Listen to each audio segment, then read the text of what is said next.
O episódio em que Davi Alcolumbre manteve a quebra de sigilo fiscal e bancário de Lulinha é um capítulo à parte no roteiro de Brasil.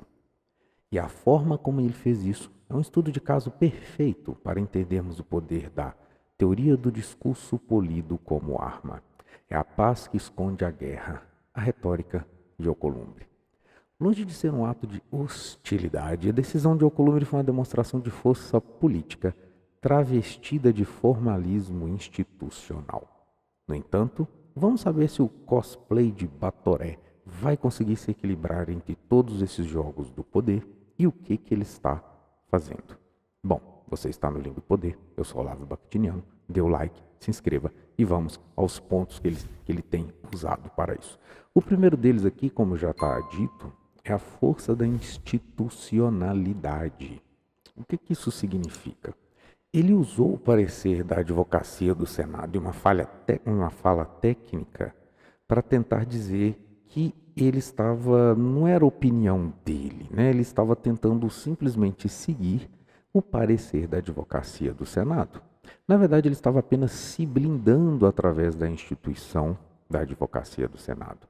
Por mais que seja impopular, ou por mais que o governo não goste, não acho que seja impopular, mas acho que o governo não gosta, ficou um pouco meio que incontestável. Então, para o governo Lula ir contra isso, ele teria que ir contra o parecer da advocacia. Tá? Então, aqui ele usou uma institucionalidade como se fosse uma arma. Então, é difícil para o governo ignorar isso, porque ele teria que rebater o argumento técnico. E aí ficaria um pouco difícil. Bom, então temos aí que a primeira arma que ele usou é força da institucionalidade, que a gente vê aí juízes do STF também usam. A segunda que ele usou foi o distanciamento estratégico, né? O que seria o distanciamento estratégico? Ele tentou se colocar ali como se fosse um árbitro, um juiz imparcial, que está analisando o material com apoio da advocacia.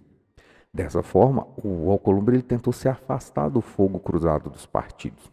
Deu a entender que ele não estava defendendo o governo ou a oposição, ele estava apenas defendendo a regra do jogo, a Constituição, o regimento. E isso vai permitir que ele tome a decisão sem ter que arcar com o custo político. É claro que eu duvido que o governo Lula não vai retaliar, mas ele tem pelo menos a desculpa de dizer que ele estava sendo justo ali, que ele não estava ajudando a direita. Então, é a polidez, inclusive, que ele fez o discurso, né, a forma bonitinha que ele fez, lendo o parecer, demonstra que ele estava tentando ficar frio ali, querendo sair fora de tudo que estava acontecendo. Bom, nós vamos ter que outra, que foi o controle da narrativa e da temporalidade. Como ele usou um discurso muito polido, muito educado, ele foi controlando ali o ritmo, aumentando um pouco, até que no final ali o pessoal começou a ficar louco, né? Os governistas não gostaram e tal. E ele, por fim, dizia, não, calma, eu vou analisar e tal. Na verdade, isso tudo era um jeito de ir minando, né? E minando os governistas. Então, a aparente lentidão dele, inclusive, para responder, ela foi uma tática. Vai deixando o tempo passar. Nesse meio tempo, a gente descobriu que o André Mendonça já havia quebrado o sigilo bancário do Lulinha. Então, enfim, a decisão do Alcolumbre meio que não servia para nada. Mas, mesmo assim, ele foi pressionado pelo governo PT para que ele desse algum tipo de justificativa. Tá? Porque eles ainda tinham a esperança de conseguir bloquear isso através do Alcolumbre.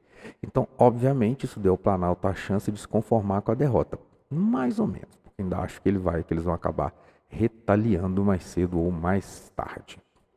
E por fim, ele utilizou a ambiguidade como estratégia, que é algo que os Estados Unidos usam muito, que é uma ambiguidade formal, uma ambiguidade diplomática. Ele teve um discurso polido ali que não era nem um sim nem um não. Ele ficou na entrelinha, olha, não estou nem com a oposição, não estou nem com o governo, não tem violação, não tá, enfim, eu só estou cumprindo o meu papel, né? É mais ou menos a desculpa que ele está usando lá.